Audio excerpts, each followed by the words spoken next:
हज़रत जाबिर रज़ियल्लाहु ताला अन्हु इस रिवायत को नकल फरमाते हैं, हजूर ताजदार अंबिया अलैहिस्सलाम ने इरशाद फरमाया, अल्लाह तबारक व तआला के कुछ लश्कर ऐसे हैं जो अल्लाह तबारक व तआला के जिक्र की महफिलों में आते हैं और वहां रुक जाते हैं। फिर आका अलैहिस्सलाम ने इरशाद फरमाया, लिहाजा तुम जन्नत के बागीचों में से खूब खाओ। बारगाह मुस्तफ़ा सल्लल्लाहु अलैहि वसल्लम में अर्ज की, या रसूलुल्लाह सल्लल्लाहु अलैहि वसल्लम, ये जन्नत के बागीचे क्या हैं? ये जन्नत के बागीचे कहाँ हैं? तो हुजूर ताजदार अंबिया सल्लल्लाहु अलैहि वसल्लम ने इरशाद फरमाया, ये जिक्र की महफिलें जन्नत के बागीचे हैं।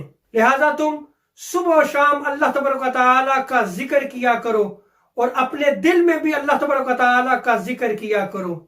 इस हदीस मुबारक से साबित हुआ कि जहां अल्लाह तबारक व तआला के जिक्र की महफिल का इनेकाद किया जाता है वो जन्नत का बागीचा है।